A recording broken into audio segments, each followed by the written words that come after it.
We're going to begin with a setting of two different poems, one rather ancient, one modern. The first is a short poem of Hafiz, 14th century Persian poet and mystic, in Daniel Lindinsky's rendition. The second is a poem of the essayist, naturalist, poet, and novelist Wendell Berry, who is also incidentally a fellow Kentuckian to Thomas Merton and the Monks of Gethsemane, entitled Circle of Our Lives.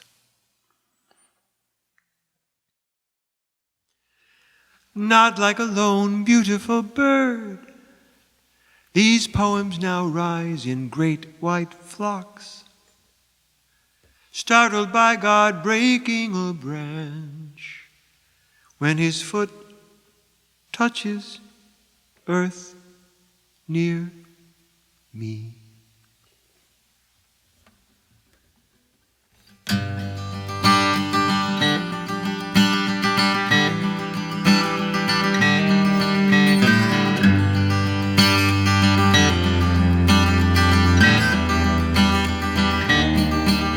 Within the circles of our lives, we dance the circles of our years, circles of the seasons within the circles of the years, the cycles of the moon within the circles of the seasons, within the cycles of the moon, the circles of the reasons.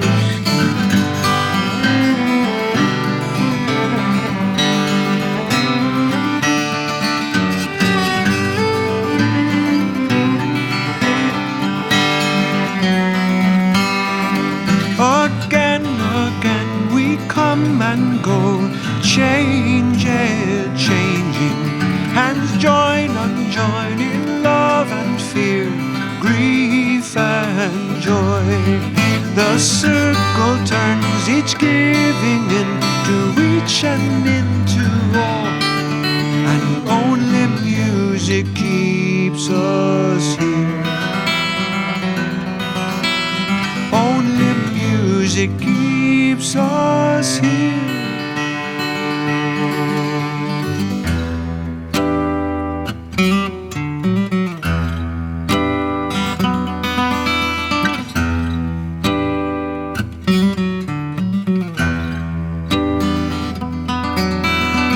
Each by all the others held in the hold of hands and eyes, we join in pairs that joining each to all again, and then we turn aside alone, out of the sunlight gone, into the darker circles of return,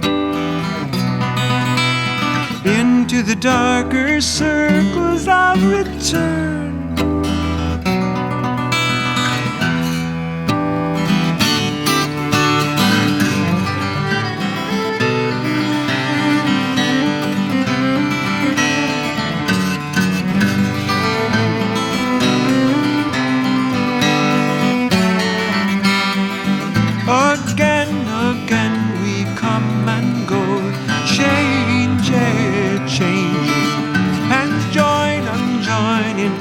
And fear, grief and joy. The circle turns, each giving into each and into all, and only music keeps us here, and only music keeps us here, and only music keeps us here.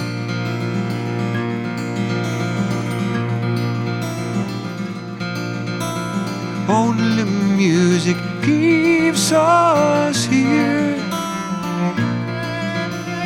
Only music keeps us here. Only music keeps us here. Only music keeps us here. Dun dun da da dun da da da.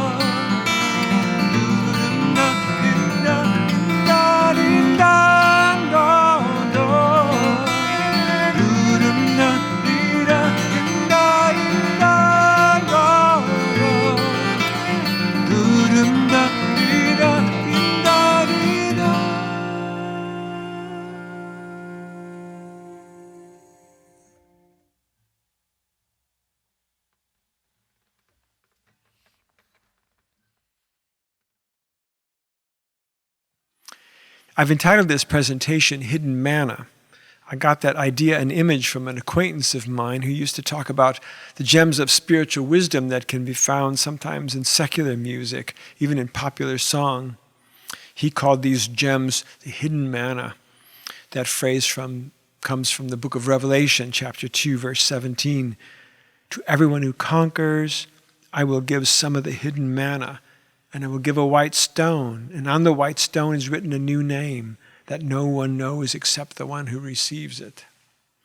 Such evocative imagery, both that hidden manna and that white stone, which of course has a resonance with the true self, a theme that was so important to Thomas Merton, though we don't have time for the detour into that right now. I've added onto that the subtitle, Dialogue with the World. There's a famous phrase from St. Justin Martyr, the 2nd century saint, semina verbi, the seeds of the word. St. Justin had converted to Christianity as a philosopher, but he still saw all the other philosophies as seeds of the word, seeds of the logos that he thought came to full bloom in Christ. That phrase got resurrected by the Catholic Church in the 20th century as a rationale for interreligious dialogue, hence the Second Vatican Council's declaration on the relation of the Church to non-Christian religion, which teaches that the Catholic Church rejects nothing that is true in holy and other religions, and that she regards their precepts and teachings as well as their conduct with reverence because they often reflect a ray of that truth which enlightens all people. In other words, seeds of the word. Having immersed myself in the writings of Benedictine Father Bede Griffiths, who ended his monastic life as a member of my own monastic congregation, I easily turned doing lectio on sacred texts from other traditions into writing songs based on those same texts. I'll give you an example of that, one of my earliest and favorites. This song, Lead Me from Death into Life, is based on a famous mantra of the Brihadaranyaka Upanishad, and a giant monk named Satish Kumar adopted it as a poem and called it the World Peace Prayer. An organization known as the Fellowship of Reconciliation circulated it widely, asking that it be prayed daily throughout the world at noon. Our friend John Deere served for a time as an executive director of that same organization, and he reminded me that Thomas Merton, the Berrigan brothers, Thich Nhat Hanh, and Dr. Martin Luther King were all a part of it. The verses of this song instead are taken from the Bhagavad Gita. Speaking of seeds of the word, though this is a dialogue between Lord Krishna and Arjuna, when I hear the words, I am the taste of living water, the light of the sun and the moon, I am Om, the sacred word, the sound in the silence, I just as easily hear these words on the lips of Jesus.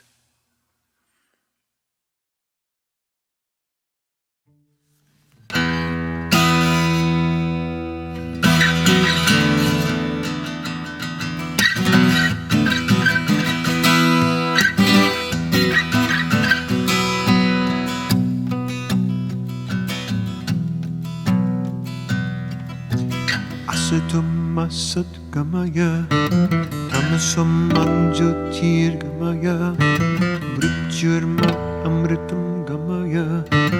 Asatam asat gamaya, tamasam anjyotir gamaya, mrityurma amritam gamaya.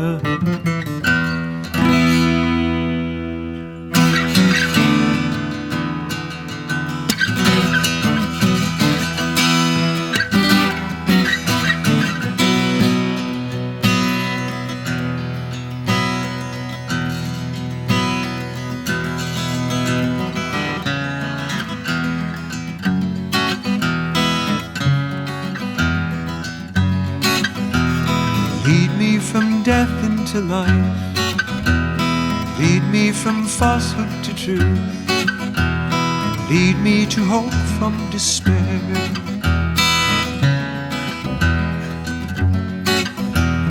Lead me from hatred to love, lead me from war into peace, lead me from death into life, into life. Let peace fill our hearts, our world and our universe.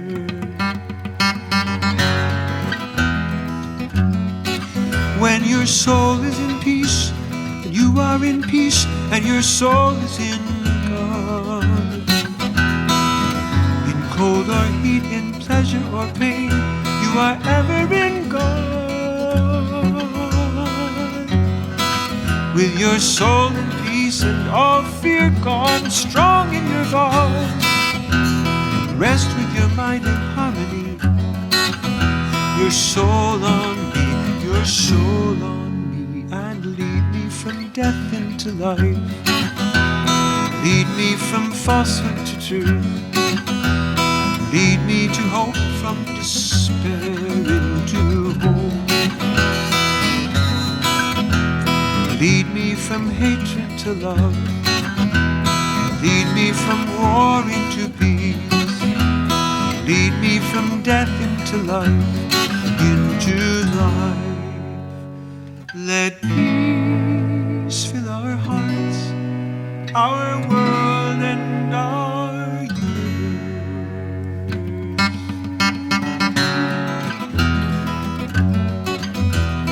I am the taste of living water, and the light of the sun and the moon. I am the sacred word, sound in the silence. I am the life of all living beings, the pure fragrance that comes from the earth, and the brightness of fire. I am a fire. I am a fire. I am. So lead me from death into life. Lead me from falsehood to truth. Lead me to hope from despair into hope. Lead me from hatred to love. Lead me from war into peace. Lead me from death into life, into life. Let peace fill our hearts, our world and our years.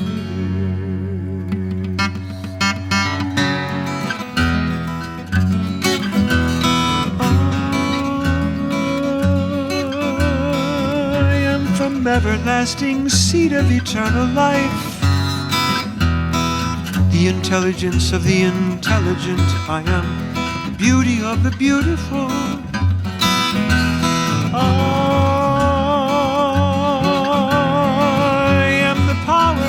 Those who are strong when their power is free from desire. I am desire when it is pure desire. I am desire. I am desire. I am desire. I am, and lead me from death into life. Lead me from falsehood to truth. Lead me to hope from despair into hope. Lead me from hatred to love. Lead me from war into peace. Lead me from death into life, into life. Let peace fill our hearts, our world and our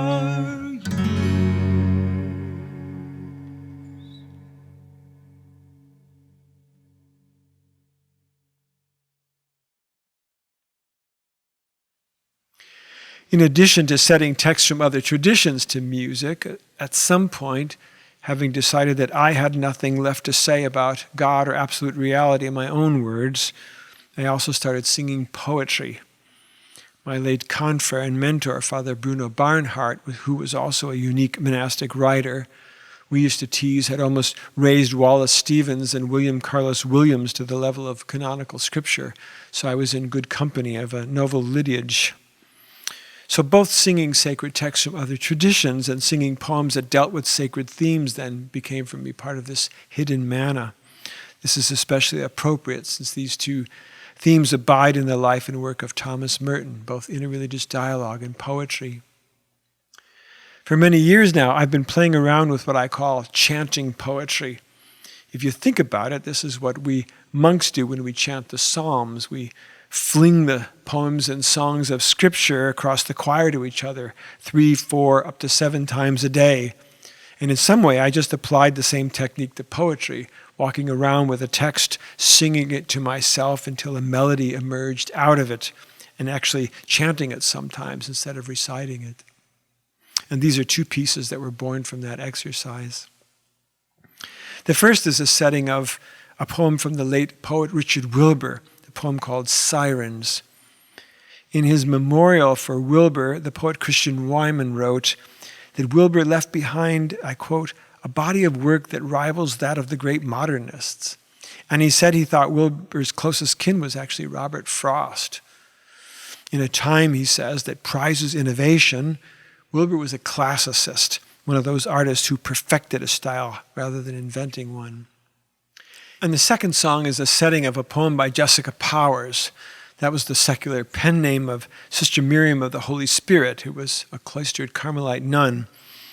I often say that if someone, after living for years as a cloistered nun, could still write with such sensual, even erotic imagery as is found in this poem, then something was obviously working right in her religious life. The original title of the poem is The Kingdom of God, which makes it even more interesting when you hear these words go by. But I chose to call the song after the evocative image from the first line, Beautiful Naked Runner. I've added on to that as a refrain the haunting words from St. Augustine's Confession. And so, Sirens of Richard Wilbur and Beautiful Naked Runner of Jessica Powers.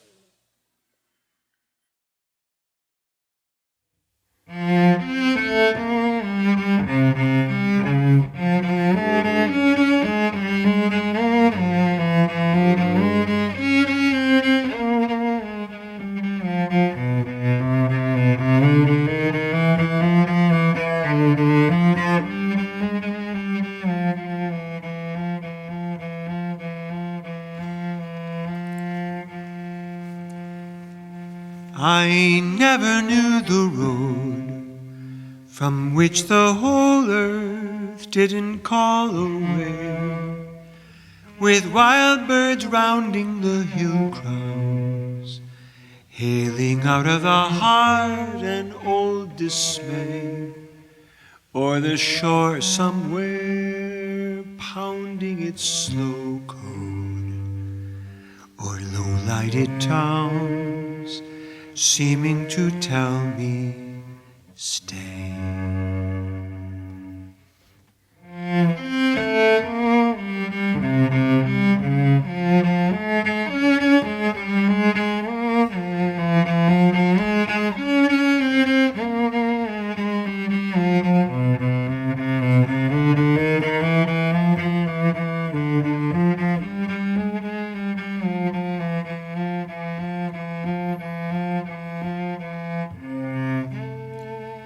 Lands I have never seen and shall not see, loves I will not forget. All I have missed or slighted or forgone calls to me now and weakens me, and yet I would not walk a road without a scene.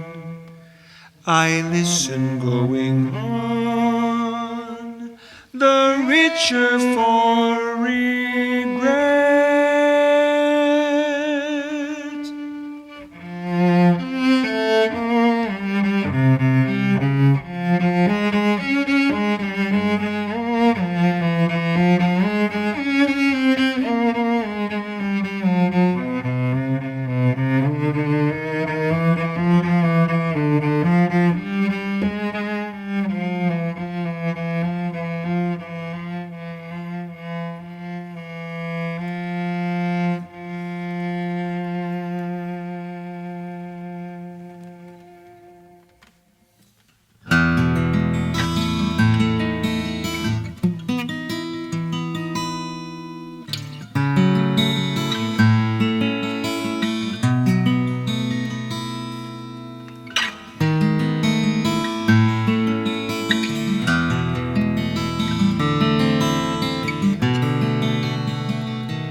Not toward the stars, oh beautiful naked runner.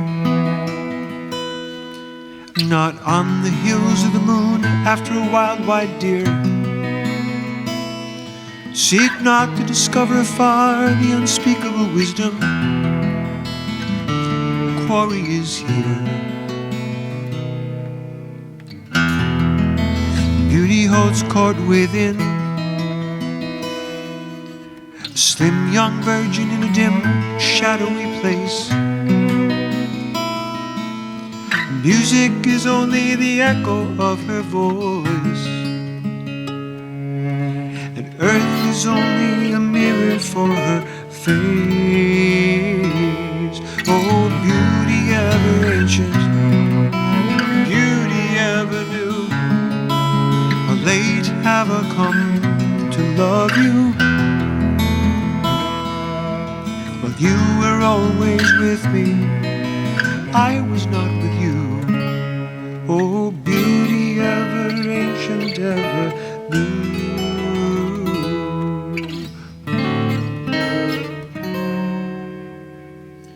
Not in the quiet arms, oh sorrowful lover.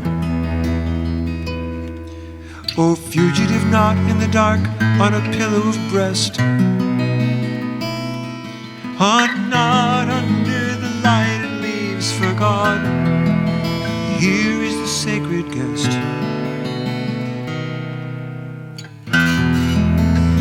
There is a tenant here.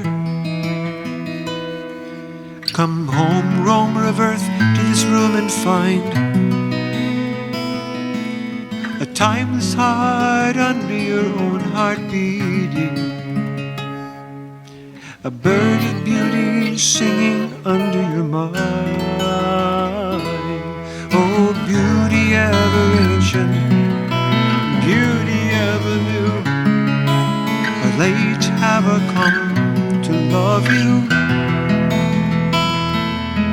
Well, you were always with me, I was not with you. Oh, beauty ever ancient, ever new. Oh, beauty ever ancient, beauty ever new, how late have I come to love you? Well, you were always with me, I was not with you. Oh, beauty ever ancient, ever new. Oh, beauty ever ancient, beauty ever new, how late have I come to love you? Well, you were always with me, I was not with you. Oh, beauty ever ancient, ever new. Oh, beauty ever ancient, ever new.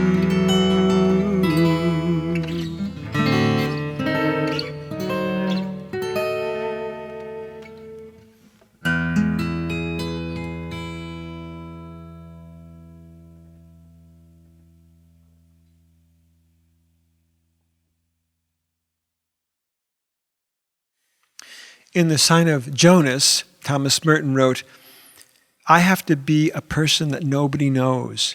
They can have Thomas Merton. He's dead. Rowan Williams commented about this, that truth can only be spoken by someone that nobody knows, because only in the unknown person is there no obstruction to reality. Only in the unknown person is the ego of self-oriented desire that wants to dominate and organize the world absent. It's even more than that, though. This is a great truth that's found across the spiritual traditions. The founder of my own monastic congregation, the Camaldolese Benedictines, is St. Romuald of Ravenna. And he left behind very little of his own words, only a paragraph about which we can be reasonably sure. It's referred to as the Brief Rule for Hermits. And it ends with the words in English, empty yourself completely and sit waiting. But the Latin of it is even stronger. He uses the word destrue, which is more like destroy yourself, or probably better, deconstruct yourself. One of my friends is a Sufi singer, and this is a theme that's well known to the Sufis. They call it fana. Sometimes it's translated as the annihilation of the self. And she herself made a song of St. Romuald's Rule, and she put it this way: empty yourself of yourself. I think that's it. Or as Rumi would say, wash yourself of yourself. Be like melting snow. In the Kabbalah tradition, this is known as the bitul hayesh, the nullification of one's somethingness. Or the 17th century mystic poet Angelus Silesius would say, God, whose love and joy are present everywhere, cannot come to visit you unless you're not there. Or again, back to Rumi, there's no room for two eyes in this house.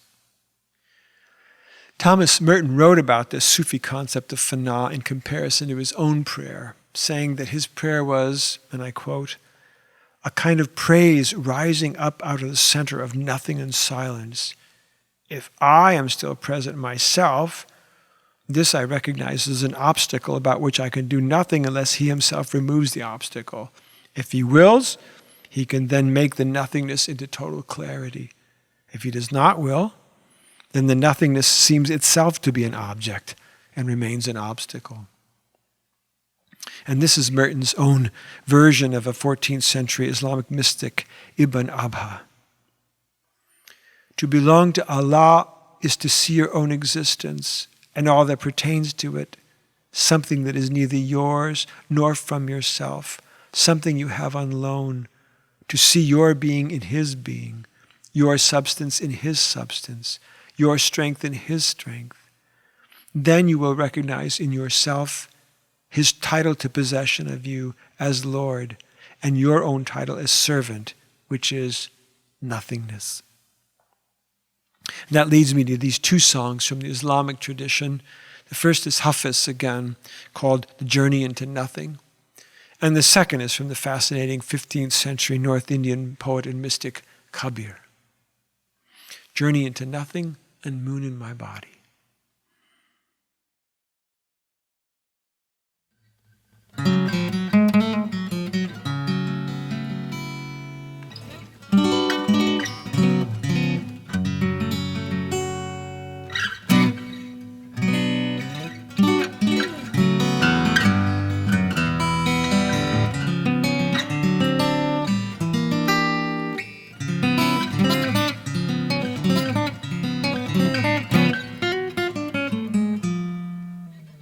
I have made the journey into nothing. I have lit the lamp that needs no oil.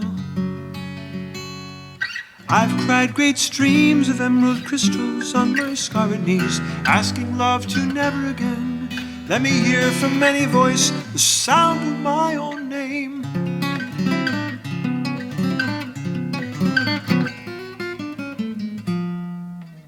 I have made the journey into nothing. I've become the flame that needs no fuel.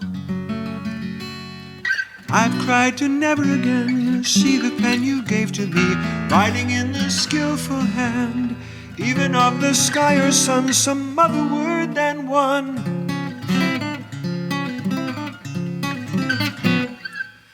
I have made the journey.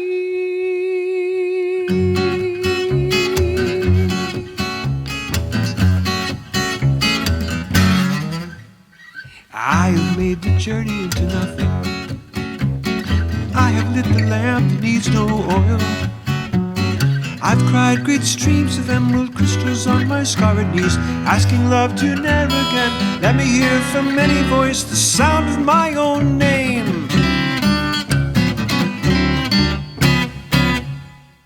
I have made the journey into nothing. I've become the flame that needs no fuel. I've cried to never again see the pen you gave to me, writing in the skillful hand, even of the sky or sun, some other word than one. I have made the journey. I have lit the lamp that needs no oil. I have made the journey. I've become the flame that needs no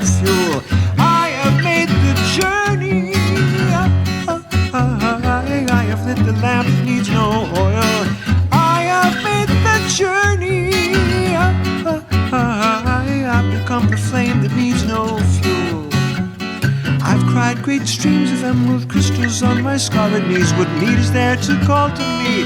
If you did, I would merely step right out of you. I have made the journey. I have lit the lamp that needs no oil. I have made the journey. I've become the flame that needs no fuel. I have made the journey. I have lit the lamp that needs no oil. I've become the flame that needs no fuel. I have lit the lamp that needs no oil. I've become the flame that needs no fuel. I have lit the lamp that needs no oil. I've become the flame that needs no fuel. I have made the journey.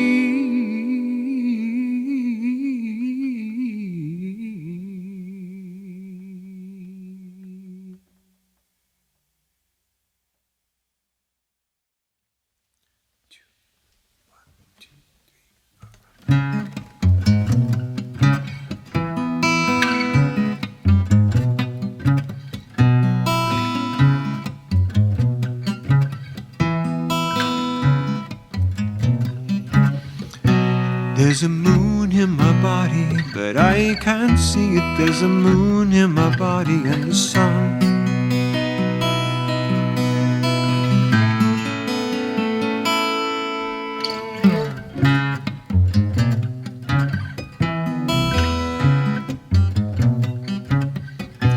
There's a drum never touched, but it just keeps beating. There's a drum in my body, but I cannot hear it. There's a drum never touched. There's a moon in my body and the sun.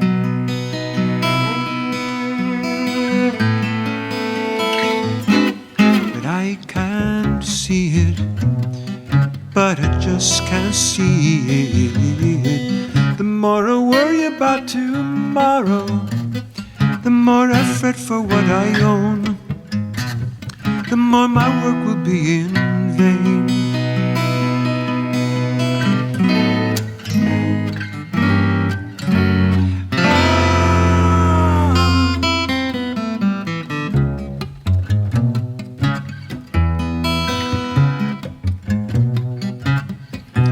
There is musk in the deer, but the deer don't seek it. They just wander all around looking for a bit of grass. There is musk in the deer, there's a drum that is beating. There's a moon in my body and the sun.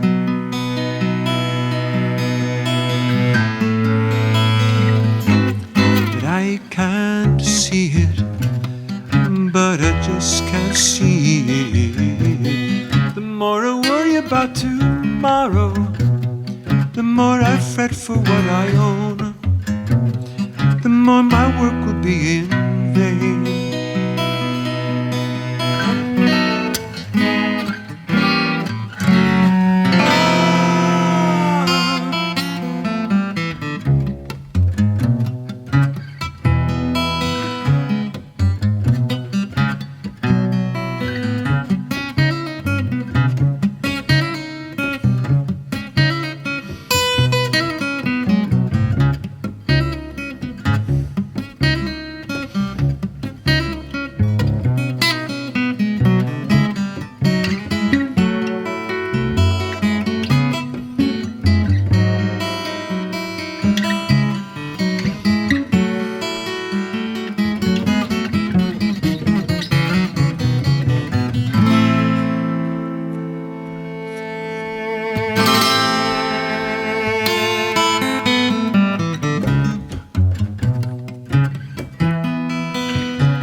There's a moon in my body, but I can't see it. There's a drum never touched, but it just keeps on beating. There is musk in the deer, but the deer don't seek it. There's a moon in my body and the sun.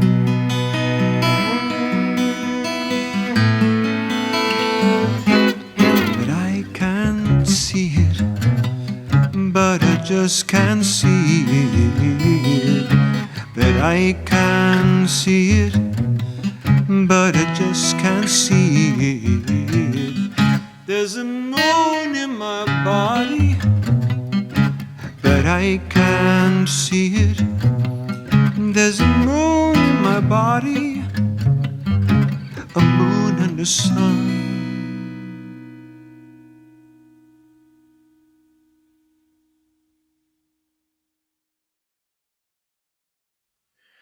Once in a letter to Czesław Miłosz, Merton wrote this: "We should all feel near to despair in some sense, because this semi-despair is the normal form taken by hope in times like ours. Hope without any tangible evidence on which to rest. Hope in spite of the sickness that fills us. Hope married to a firm refusal to accept any palliatives or anything that cheats hope by pretending to relieve apparent despair." These next two poems seem to go together for me, for their own wrestling with despair. There's something almost casual in their approach to very dire subjects, and it's probably not without import that these are both two women poets. The first is Vishlava Jimborska. She was already well known in her native Poland when she started to receive international recognition after receiving the Nobel Prize for Literature in 1996. The Nobel Academy said that her poetry, and I quote, "with ironic precision, allows the historical and biological context to come to light in fragments of human reality." Her work is characterized not only by wit and irony, but perhaps not unlike Mary Oliver, a deceptive simplicity. She tends to project domestic details and mundane occasions onto the larger scrim of history. She says at one point in one poem, "After every war, someone's got to tidy up." And the next song is a poem of Maya Angelou, who was almost an exact contemporary of Jimborska. This is what her daughter wrote about her. Maya Angelou's principal message was one of inclusiveness. Despite our ethnic, religious, and cultural differences, we are more alike than unalike. She saw all our differences in language, orientation, and perspective as an indication of the richness of our imagination and creativity, and as elements of our nature that we should celebrate. She believed that we are all images of God, no matter how we look or what name we use to call upon the divine and sacred being. This rather ironic poem is set against the background of the looming threat of nuclear war. And so, first of all, Echoes of Old Truths by Vishlava Jimborska, and then On a Bright Day next week of Maya Angelou.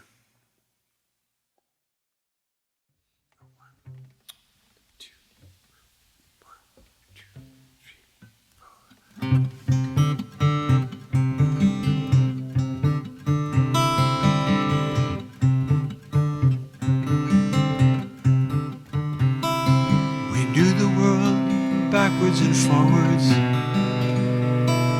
so small it fit in a handshake, so easy it could be described with a smile,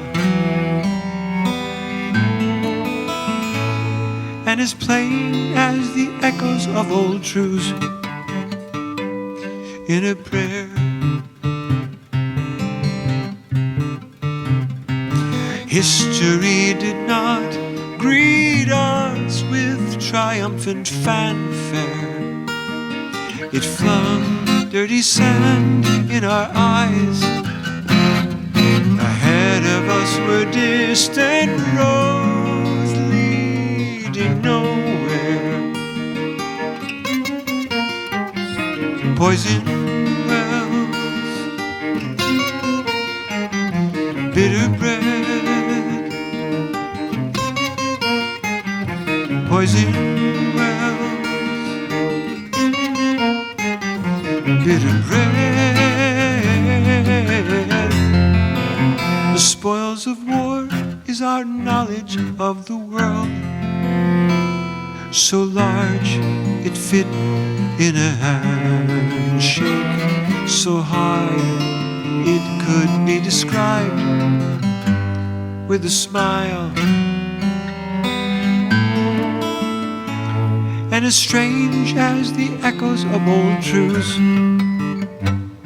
strange as the echoes of old truths in a prayer, in a prayer, in a prayer, in a prayer.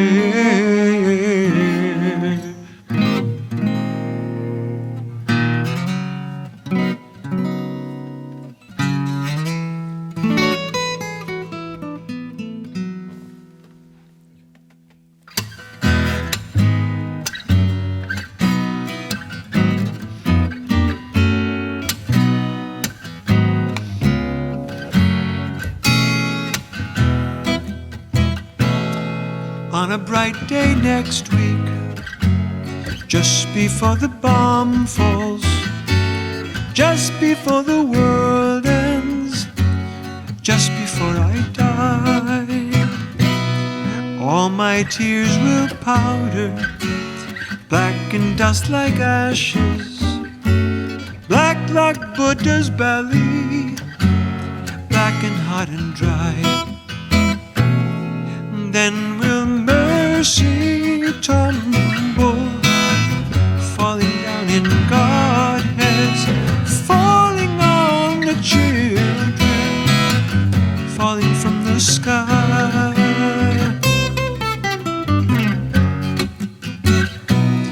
Then will mercy tumble, falling down like Godheads, falling on the children, falling from the sky, black and hot and dry, just before I die.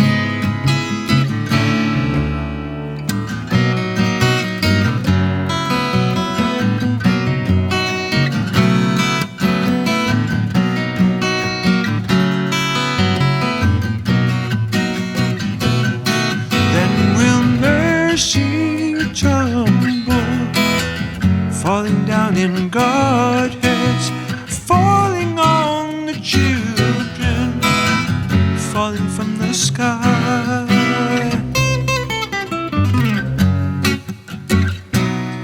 On a bright day next week, just before the bomb falls, just before the world ends, just before I die.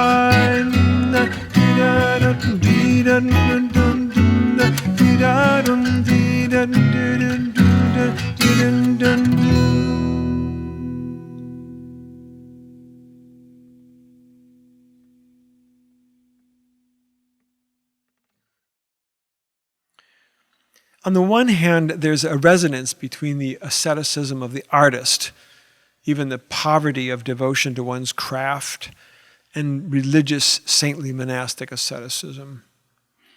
On the other hand, there's something different about the asceticism of art and the interiority of the artist as compared to the asceticism and interiority of the mystic. Not that they can't be compatible. In the essay on poetry and the contemplative life that Merton wrote for the Commonweal in 1947, he said, and I quote, "Poetry can, indeed, help to bring us rapidly through that part of the journey to contemplation.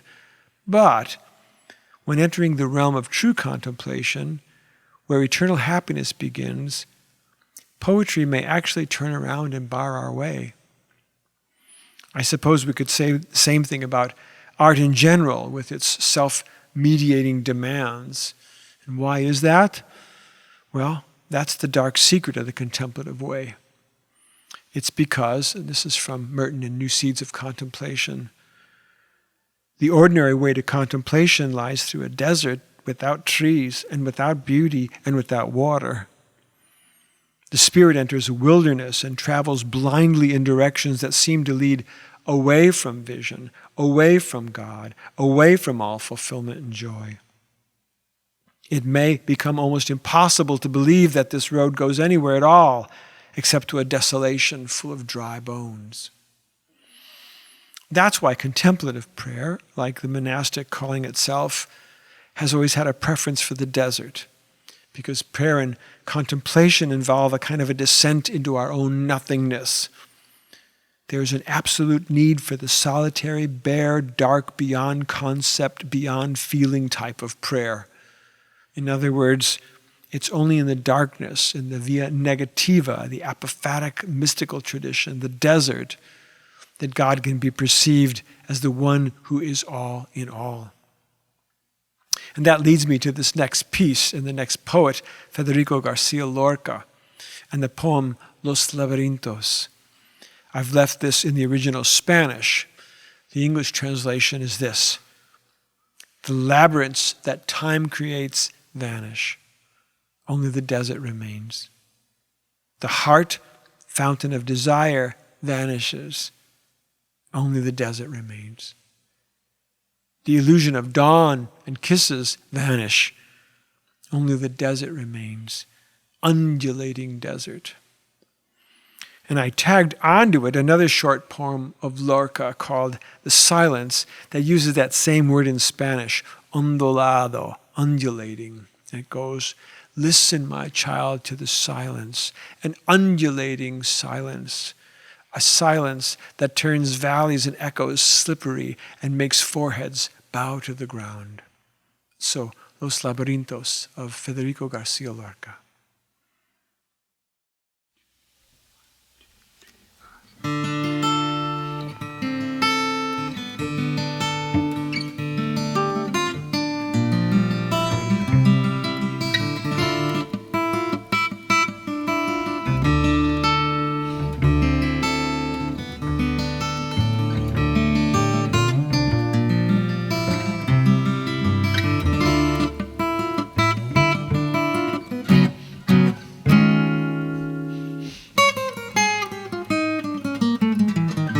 Los laberintos que crean el tiempo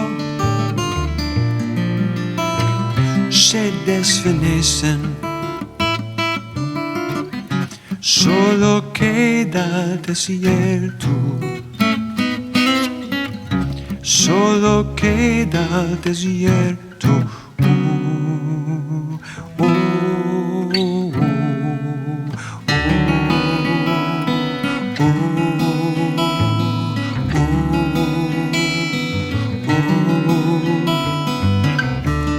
Corazón, fuente del deseo,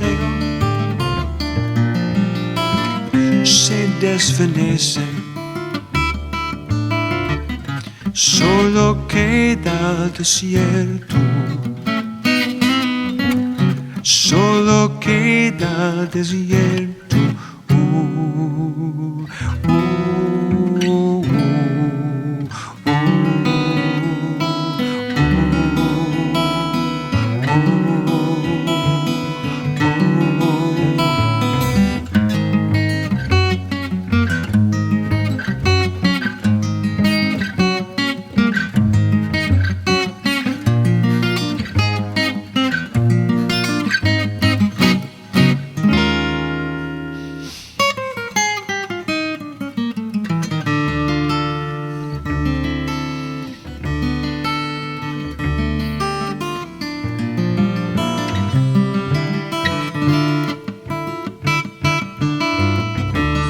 Ilusión de la aurora y los besos se desvanecen, solo queda desierto, ondulado desierto, solo queda desierto. Ondulado desierto.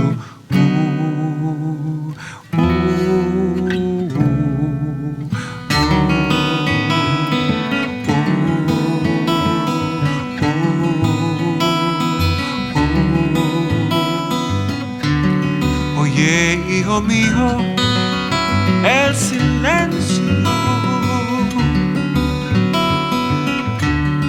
es un silencio ondulado, un silencio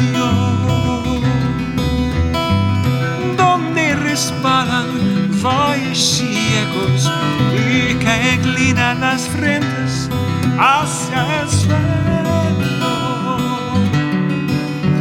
el suelo.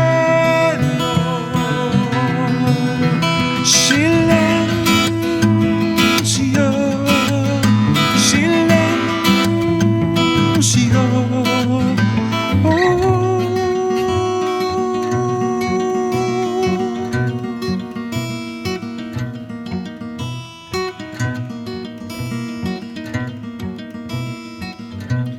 Oye, hijo mío, el silencio es un silencio ondulado, un silencio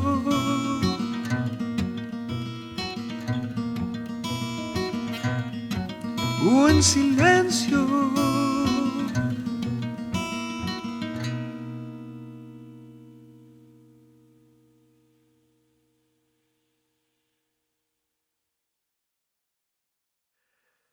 Antonio Machado was a Spanish poet born in Seville in 1875.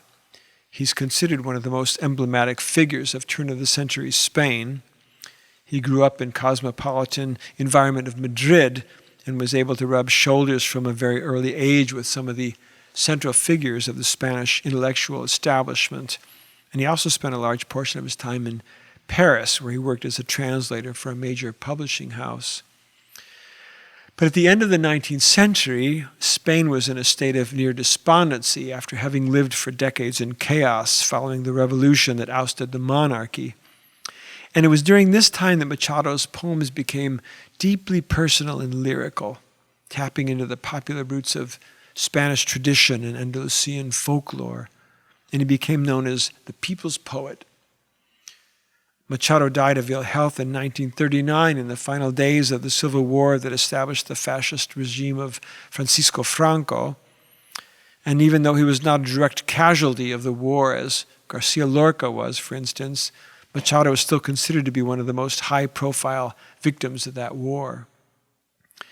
Theodore Roethke, on the other hand, wrote in the transcendental tradition of Emerson and Thoreau, though he's sometimes also compared to Walt Whitman, particularly for the length of his line.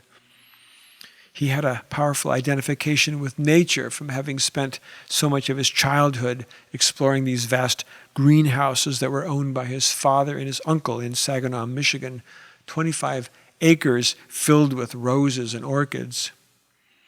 A whole series of awards culminated in the Pulitzer Prize for his 1953 collection, The Waking. And the poem, The Waking itself, which I'll sing for you, is one of his most celebrated. What's particularly entrancing about this particular poem and what makes it so attractive to me as a songwriter is its circling form with all of its repetitions. It's in a 19-line French verse form that originated in the 16th century rustic Napolitano song called the Villanella. Roethke's belief in inner vision really comes out in this poem. For him, sleep is the state in which we're truly awakened. Wisdom isn't found in conscious knowledge. Wisdom is found in instinct. We think by feeling and can hear his being dance from ear to ear. And so, last night as I lay sleeping by Antonio Machado and The Waking of Theodore Roethke.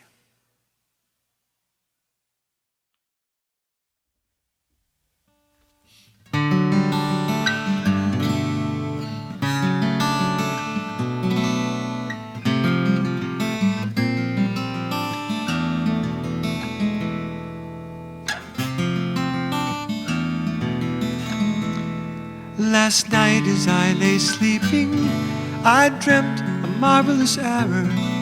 A spring was breaking out inside my heart.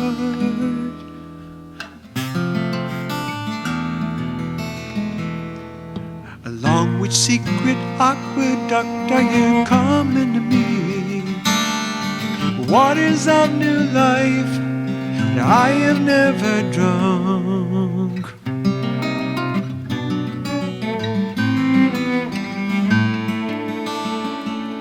Last night as I lay sleeping, I dreamt a marvelous error, a beehive I had here inside my heart.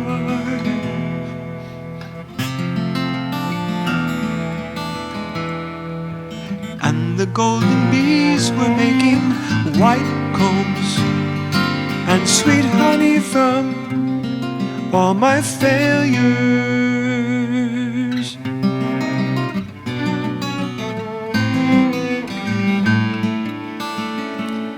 Last night as I lay sleeping, I dreamt a marvelous error, a fiery sun giving light inside my heart.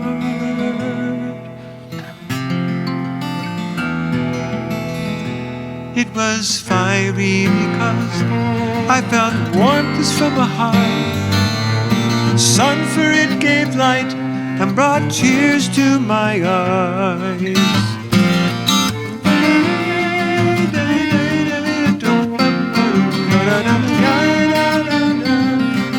And I have never drowned.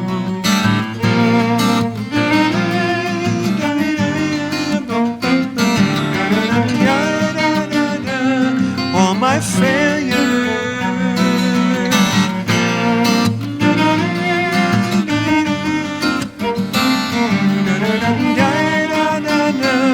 It brought tears to my eyes.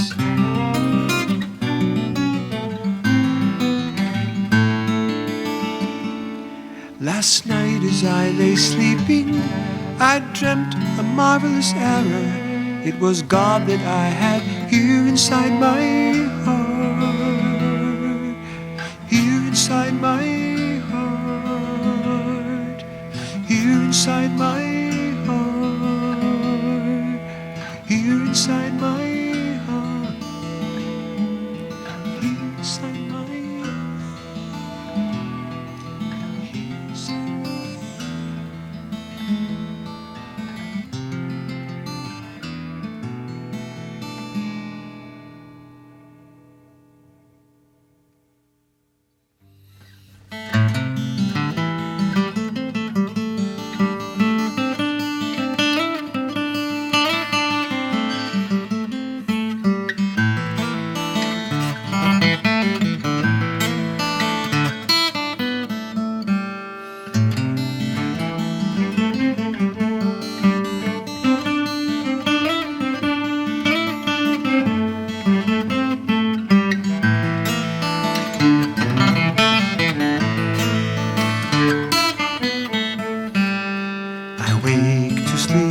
Take my waking slow. I feel no fate in what I cannot fear. I learn by going where I have to go.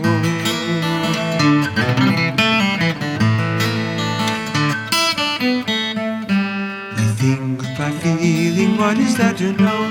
I hear my being dance from ear to ear. I wake to sleep and take my waking slow.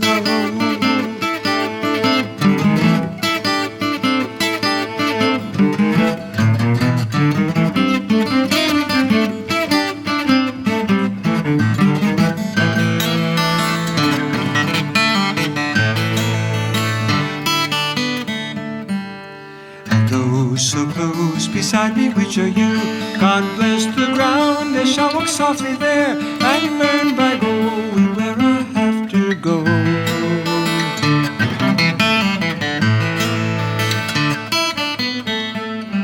Light takes the tree, but who can tell us how? The lowly worm climbs up a winding stair. I wake to sleep and take my waking slow.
there's another thing to do, you and me. So take the lively air and loudly learn by going where to go.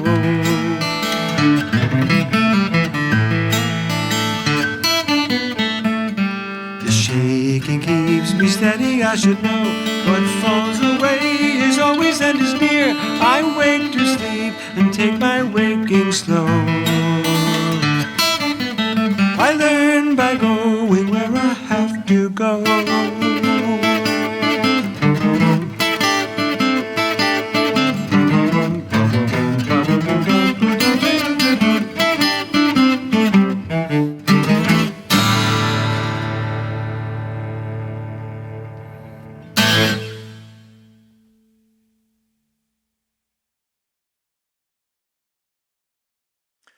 I didn't want to neglect to include this song in this presentation in honor of Father Merton's consorting with a Chinese recluse who shared the climate and peace of his own kind of solitude, and as he said, was his own kind of person.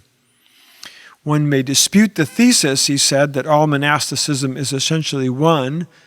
Nevertheless, he wrote in his introduction to the Way of Chuang Tzu, there's a monastic outlook which is common to all those who have elected to question the value of a life submitted entirely to arbitrary secular presuppositions, dictated by social convention and dedicated to the pursuit of temporal satisfactions which are perhaps only a mirage. My own sympathy with the Taoist tradition grew in earnest at the very beginning of my own 10-year period living outside of my community as a hermit preacher and wanderer. And one morning I ran into chapter 20 of the Tao Te Ching, which ends with these words, "Everyone else has got something to do. I alone am aimless and sad. I'm different. I'm nourished by the Great Mother." This song is derived from both chapters 10 and 20 of Tao Te Ching, and I've entitled it simply, The Great Mother.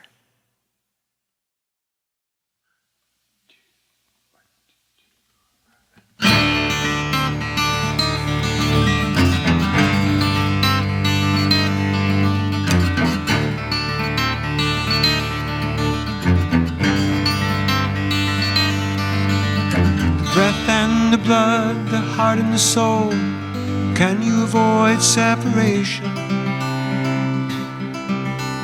Others are joyful and others can feast. I alone do not know where I am. A child not taught how to smile, nourished by the Great Mother.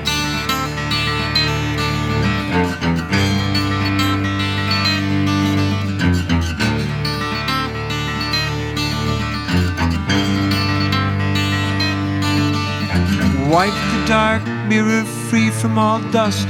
Can you breathe like a baby? Elders have everything more than they need.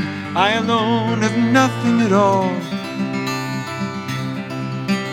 For I'm just a fool in confusion, nourished by the Great Mother.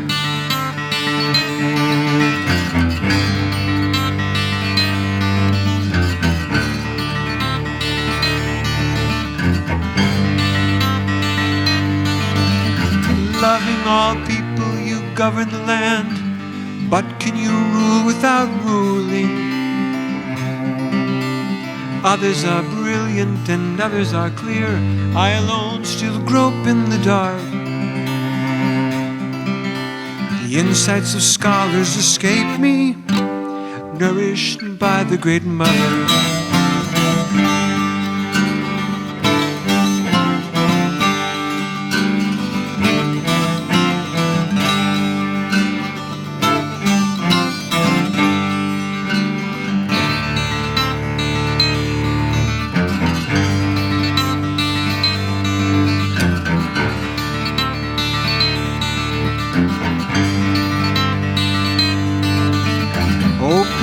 Closing the gates of the sky, can you be like a woman? Others are clever and others are sharp. I alone am stupid and dull. I drift like a wave on the ocean, nourished by the Great Mother.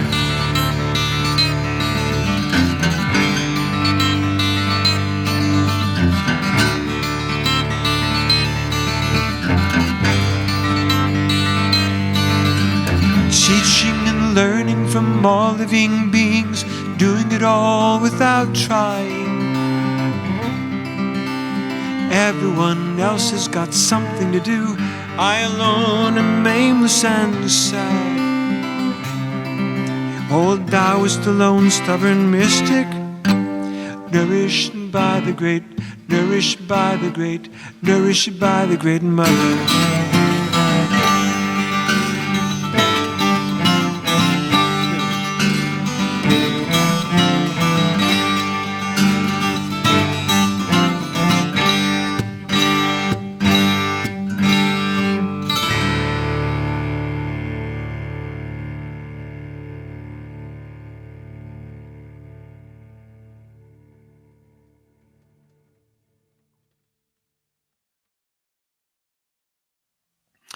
In 2019, Alan Jacobs wrote an article in The New Yorker in which he said of Thomas Merton that he, and I quote, he sought the peace of pure and silent contemplation, but he came to believe that the value of that experience is to send us back into the world that killed us.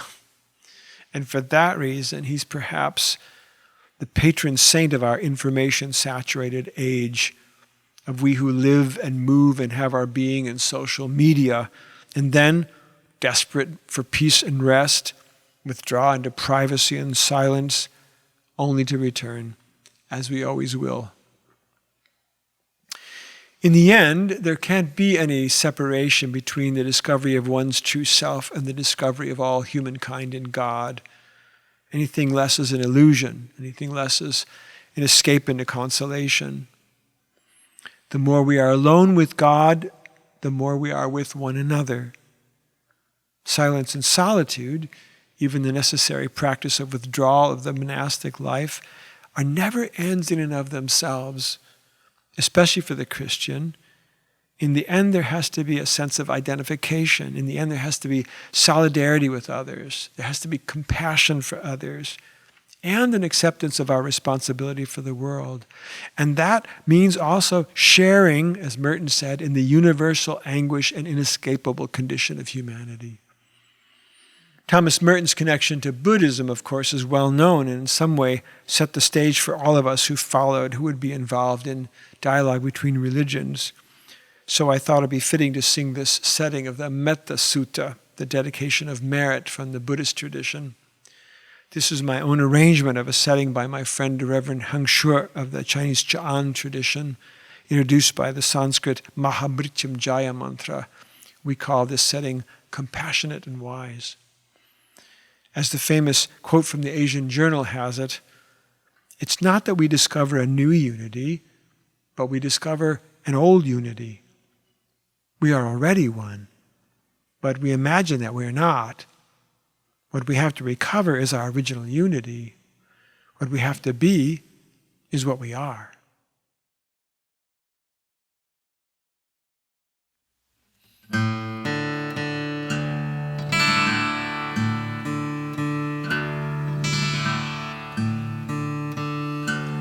Om Chayambakam Yamjamahe Sugandhim Pushtivardhanam Urvarkamiva Bandhanat Mrityur Mukshayam Amritat Om Sarvesham Svastir Bhavatu Sarvesham Shantir Bhavatu Sarvesham Purnam Bhavatu Sarvesham Mangalam Bhavantu Sarve Bhavantu Sukhinaha Sarve Shantu Niramaya Sarve Bhadrani Pushantu Makashudduka Bhagavave Om Shanti Shanti Shanti.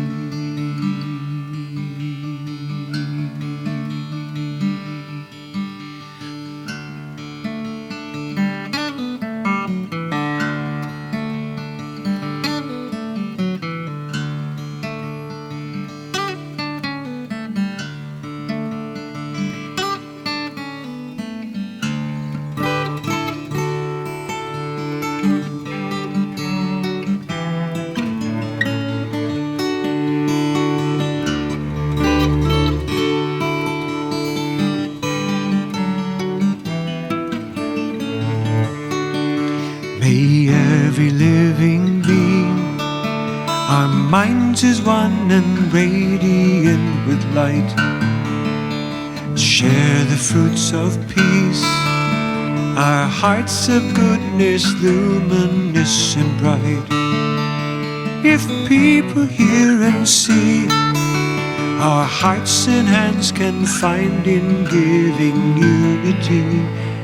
May their minds awake to great compassion, wisdom, and to joy.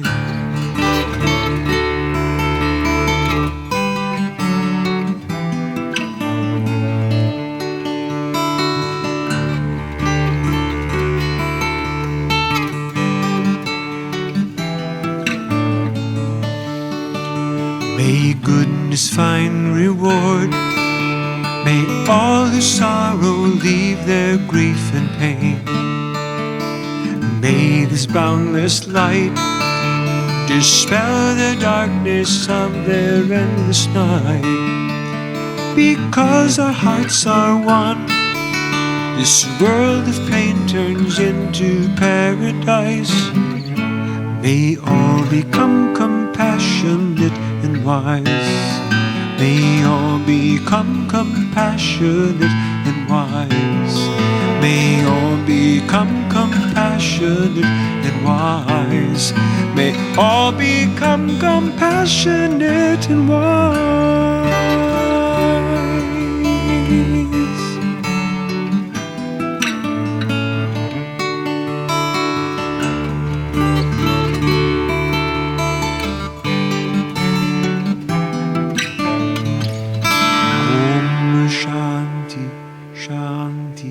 Shanti.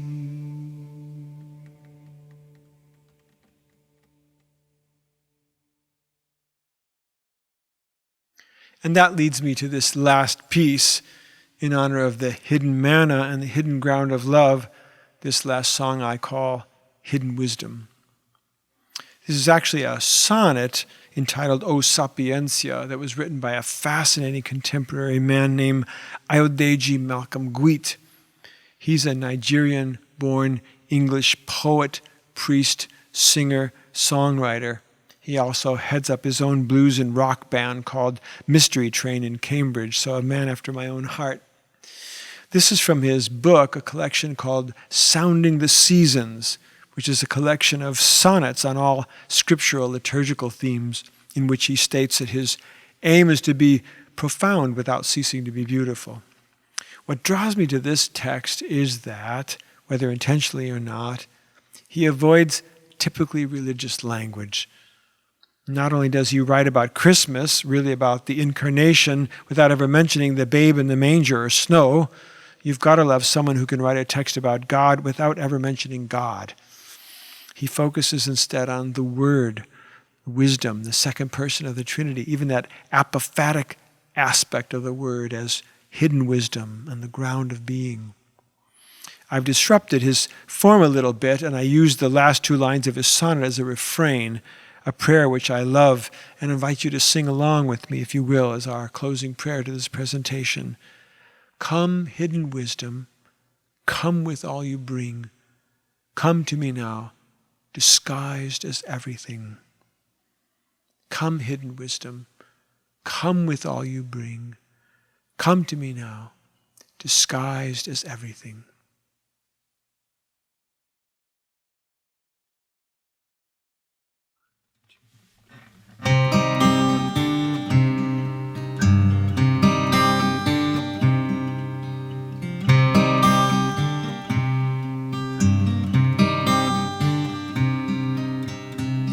I cannot think unless I have been thought, nor can I speak unless I have been spoken. I cannot teach except as I am taught, or break the bread except as I am broken. Come, hidden wisdom, come with all you bring. Come to me now, disguised as everything.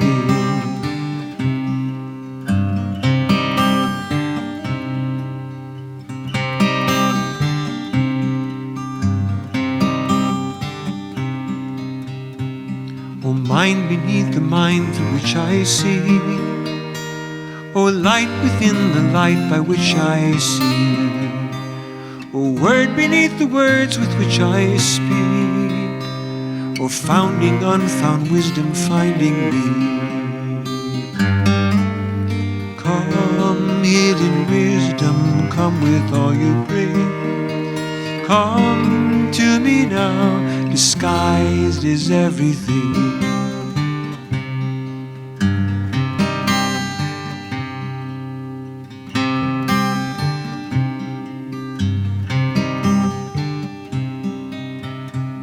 O sounding song whose depth is sounding me, O memory of time reminding me, my ground of being always grounding me, my maker's bounding line defining me. Come, hidden wisdom, come with all you bring. Come to me now, disguised is everything.